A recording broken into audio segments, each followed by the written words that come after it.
Really long title. Of course, the first Star Wars movie in 7 years after the rise of Skywalker, based on the fairly popular show The Mandalorian, which premiered in 2019 on Disney Plus. Had 3 seasons. First 2 pretty good. Third a little off the rails. A number of spin-offs, including the Book of Boba Fett, Ahsoka, some other tangential stuff. The show really explored a lot and really tied in a lot from like Star Wars Rebels and the Clone Wars from the 2000s animated TV show.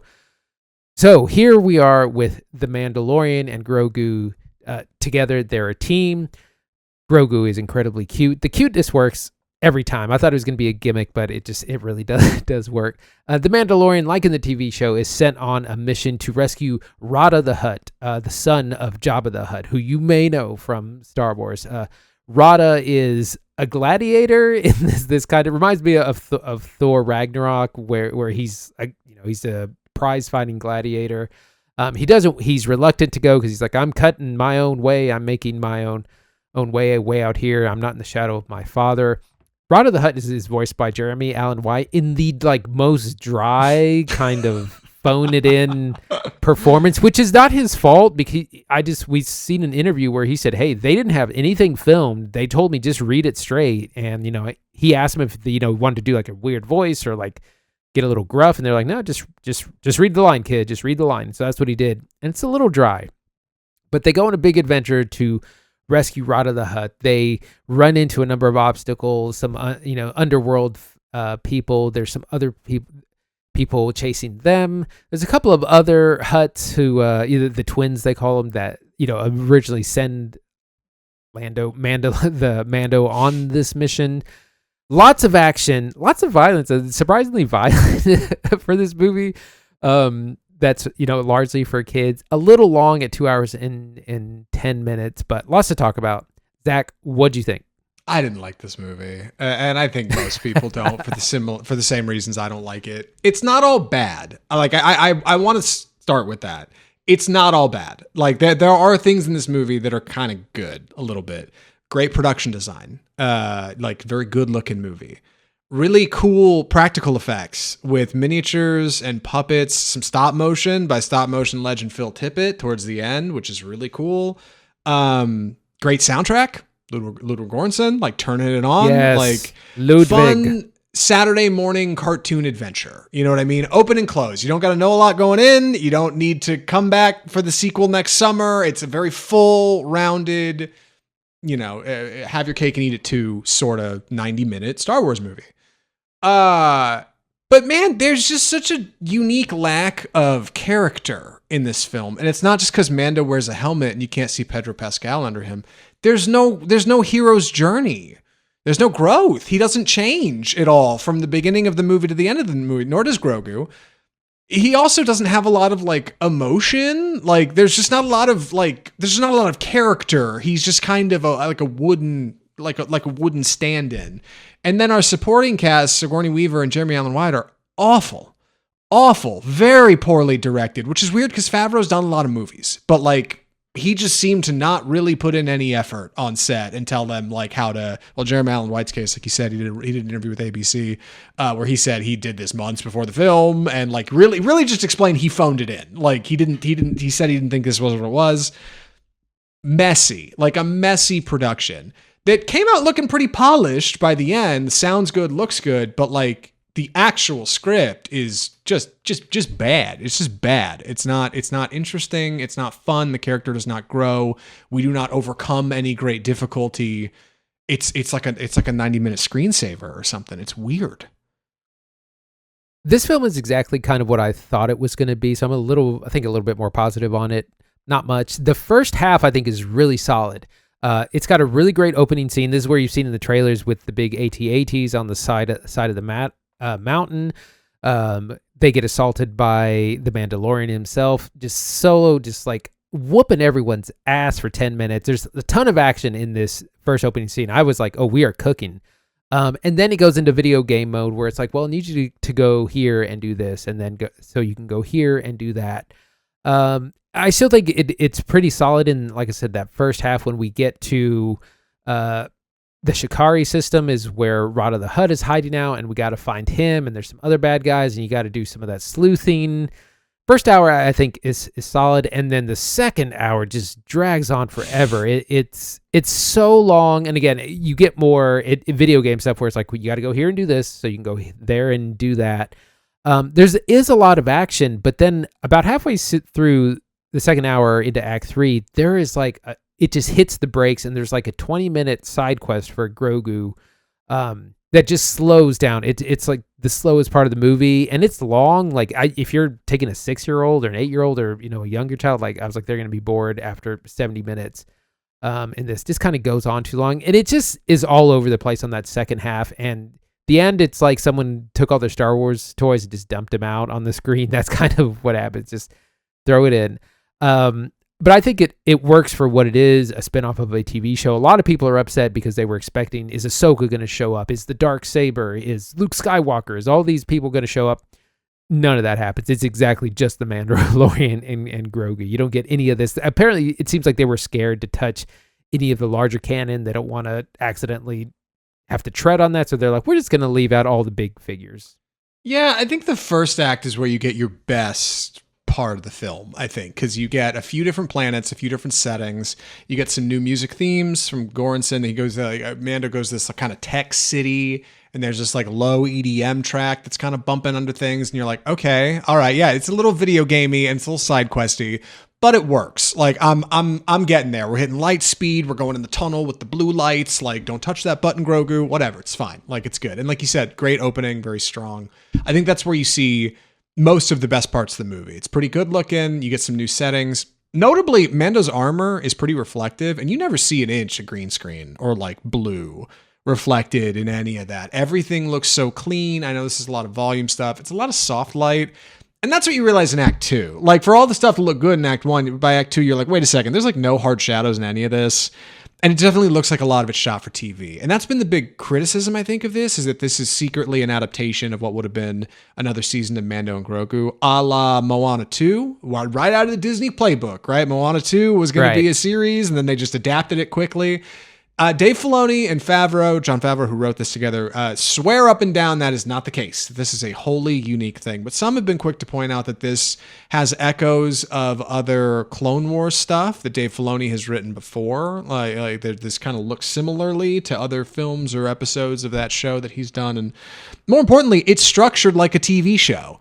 Like, it feels like there are obvious breaks where episodes should start and stop, like very specifically kind of 2 or 3 episodes in here. And like the episode 1 here, where we're kind of getting into our Act 1 and learning more and going to new places, pretty good, pretty fun. 2 is all right. There's a new bounty hunter character introduced who's kind of slick looking. He probably has some bigger Star Wars implications that I don't understand, but then it really hits the brakes when you kind of get like a segment that's really focused on Grogu. Brutally so. Like, kind of out in the woods. And like, on the one hand, it's a lot of practical puppets. It feels very like Jim Henson Muppets, which can be fun. But on the other hand, like, the movie just grinds to a halt. And then Act 3 is like a whole lot of CGI on a cloudy swamp planet that everything looks like gray and brown in. And like, yeah, you're getting your big Mando fight and that's fun and all, but like, you're just so out of gas by the time you get there. Like, wrap it up. It starts rolling pretty good. It gets going, then like, it just fumbles. Sorry, go ahead. Yeah, so I think this probably works best for, kids, like people that, I think this is structured to, like, if you've never seen a Star Wars movie before, like take your 8-year-old, 10-year-old, probably going to have a good time. Like I said, plenty of action. Like I said, strangely violent because, there's no lightsabers. Usually when you have a lightsaber fight, you're like, slicing droids and robots in half. But they're like, they shoot each other with blasters quite a bit. So it's just like gun violence and a lot of it. And I was calling it the Murderlorian for a while because it's like, man, Din Djarin is like sliming so many people in this movie. So for PG-13 violence, it's quite a bit. Yeah, he shoots so many people. And yeah, it's not like bloody because they're not going to do blood in like a Disney picture like this. But like, dude, they are blasters. Thing falls on a guy. There's like one take sequence when he works his way through a hallway and ices like 16 dudes in a very like almost like a James Gunn sequence, but the camera doesn't move nearly as much. Yeah, and it's just like bang, that guy's toast. Bang, that guy's toast. Bring your kids, Like it's weird. I guess it's cool violence because he's the hero and those are the bad guys, right? And that's the way it's supposed to be. But regardless, like Jeremy Allen White as Rhoda, I know we've already kind of nailed him, but like I really cannot understate how bad he is in this. The fact that they didn't recast or have him come back in and redo it, like it is atrocious. Meanwhile, like Sigourney Weaver, stiff as a board. Just awful. And I kept thinking, watching the movie, Pedro Pascal's performance is bad. He's kind of doing like a high-pitched, soft voice to Grogu. Like, he's not like, don't touch that button. He's like, don't touch that button. And it's just like, really? Like, Din Djarin's supposed to be this hard guy, but like, he's a big softy in there. And I kept thinking, in Act 3, or at least towards the end of Act 2, we're going to lose the helmet. Because you see a shot in the trailer of him fighting some big snake thing in a pit. He doesn't have a helmet on. And I was like, that's when we're going to get some Pedro Pascal acting for real. No, dog. He's not directed to look scared. It's like 10 minutes. Yeah, he's not directed to have any sort of conflict. He just looks mad the whole time. And then he gets the helmet back. And you're just like, oh my God, that was all the acting he had to do. I think it's a stand-in for half the movie. Like if it's him walking around in that suit, I'd be stunned. Like he came in and did that shot live. And then the rest of it's in a sound booth. Like terrible direction from Favreau. Like I don't know why. I don't know if he's just like phoning it in and Disney lets him. I don't know, but like my man has got to get back to telling actors what to do on set and like telling actors how to sound like when they're voicing the son of a crime lord, an infamous alien crime lord from cinema, right? Jabba the Hutt. Like you got to do better than that. Like you can't be phoning it in like this. And that's what hurts the most about this movie is the stuff that just obviously doesn't work. Yeah, it's funny because I'm thinking of some of the Rod of the Hutt lines, and he's like, "I'm gonna be my own man. They can't tell me what to do anymore." And it's exactly like that. Like I could have voiced this the way it's. It's and so again, bad. Jeremy Allen White has said like, "Hey, that's what they told me to do. They didn't tell me to do a weird voice. They didn't tell me to inflect. They just told me read it straight, kid." And that's what he did. And it totally doesn't work. Yeah, Sigourney Weaver feels really out of place. Someone pointed out that there's no women in this film, basically, besides her and one of the Hutts, and that Sigourney Weaver is kind of like a pre-approved woman that, because she was an alien, so she kind of had like, it's like the incels one, basically. Really out of place in this. So like I said, it works for the kids, I think. It really does feel like movie by algorithm. Like I know Red Letter Media guys were talking about that, and they're having the bag of it. Like it just feels like, I don't know, a script written by like, here's what we think will make money, and like it's just so lacking in like humanity. Like it's just not here. It's weird. And like, yeah, it's probably fun for the kids in the same way like the Super Mario Brothers movie is fun for kids, but it's like, this is baby cinema, guys. You're not telling a story. You're not actually taking us anywhere, like you're just plying us with some visuals for a while. And that's not what a movie is. I think it's a big miss. I think it feels more like TV than film. I think Mandalorian and Grogu is not a good entry in Star Wars. I think a little like Solo. I think this one will quickly kind of get pushed to the back of the line and forgotten about. And they're going to want to move on from this. And Star Wars Starfighter starring Ryan Gosling is way more character oriented. Right? Like he doesn't have a helmet. It's got to be all Gosling carrying that. And that's Sean Levy, different director, like way better chance of setting a standard for the franchise going forward than this. This isn't it. Any other thoughts before recommendations? Like you said, killer soundtrack from Ludwig Göransson, who is a 3-time Oscar winner and has done the music for Tenet, won the Oscar for Oppenheimer and Black Panther. Can do no wrong. He's doing the music for The Odyssey. And he did the original theme for The Mandalorian, and he's got some really great tracks. And it doesn't sound like John Williams. People have complained, well, it's not Star Wars, whatever. It's a great soundtrack. That's probably one of the more positive things about it. Yeah. Well, I think I've said just about all I have to say. I don't want to step on. Same.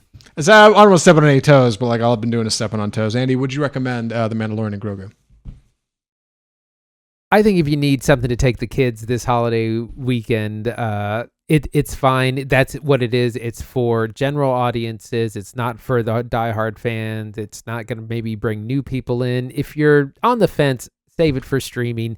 I think it's got a lot of really good action, some good effects. It's a little bit too long at 2 hours and 10 minutes for what it is.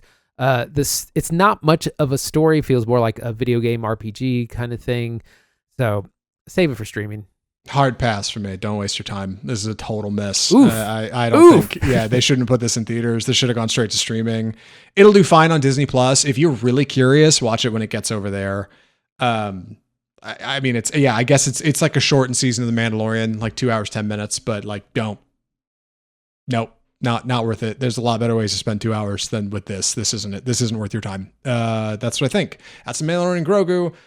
We got to talk about some TV, all right, some streaming stuff, some things that have been going on the other side of the pond, where I think Mandalorian and Grogu probably should have been. What do we call this segment, Andy? Time for the TV corner. So I'm going to be taking the lead on this. Going to be talking about The Boys season 5 finale, just wrapped up last